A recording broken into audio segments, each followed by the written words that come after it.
कि कम्युनिकेशन ठीक से नहीं हो पाया। बिल्कुल। तो एक तरफ ये सब समस्याएं हैं, चिंताएं हैं, दूसरी तरफ सरकार तो जोर शोर से E20 का बचाव कर रही है। उनके मुख्य तर्क क्या हैं? सरकार मुख्य रूप से 3 बातें कह रही है। पहली, ये पर्यावरण के लिए अच्छा है। हाँ, वो ग्रीन हाउस गैस वाली बात। जी, उनका दावा है कि E20 E10 के मुकाबले 30% कम कार्बन उत्सर्जन करता है और कई इंटरनेशनल रिसर्च पेपर भी हैं जो इथेनॉल ब्लेंडिंग के फायदे बताते हैं। ठीक है, दूसरा तर्क क्या है? दूसरा है इंपोर्ट बिल में बचत, मतलब विदेशी मुद्रा बचाना। हाँ, वो कच्चे तेल वाली बात।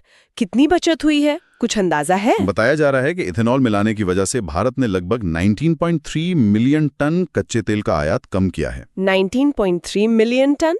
हाँ, और इससे कुल मिलाकर करीब 1.36 ट्रिलियन रुपए की बचत हुई है।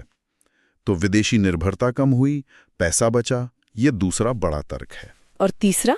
तीसरा तर्क किसानों से जुड़ा है कि इससे किसानों को फायदा हो रहा है। वो कैसे?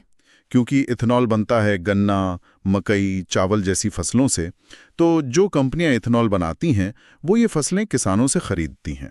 सरकार का दावा है कि 2014 से अब तक किसानों को इस वजह से करीब 1.18 ट्रिलियन रुपए की एक्स्ट्रा आमदनी हुई है।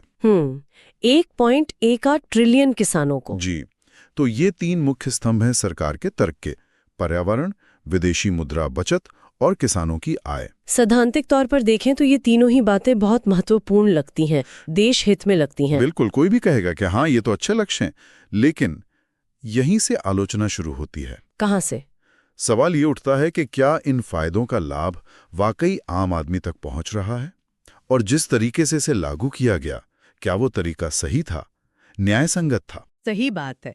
सबसे पहली और शायद सबसे बड़ी आलोचना क्या है? वो यही है कि आम उपभोक्ता को कीमत में कोई राहत नहीं मिली, पेट्रोल सस्ता नहीं हुआ। हाँ, जबकि उम्मीद तो यही थी कि अगर इथेनॉल सस्ता है और उसे मिला रहे हैं तो पेट्रोल की कीमत कम होनी चाहिए। बिल्कुल, और स्रोत याद दिलाता है कि केंद्रीय परिवहन मंत्री नितिन गडकरी जी ने तो पहले कई बार कहा था कि इथेनॉल मिलाने से पेट्रोल बहुत सस्ता हो जाएगा। हाँ, क्या कहा था उन्होंने? स्रोत के मुताबिक 2018 में उन्होंने कहा था कि पेट्रोल 55 रुपए प्रति लीटर तक आ सकता है, और 2023 में तो यहां तक कह दिया था कि शायद 15 रुपए प्रति लीटर भी हो जाए। 15 रुपए प्रति लीटर, ये तो मजाक लगता है आज के रेट देखकर। हाँ, और सिर्फ मंत्री जी ही नहीं, सरकार के अपने थिंक टैंक नीति आयोग ने भी 2021 में सिफारिश की थी कि इथेनॉल मिक्स वाला पेट्रोल सस्ता बेचा जाना चाहिए। लेकिन सरकार ने वो सिफारिश नहीं मानी।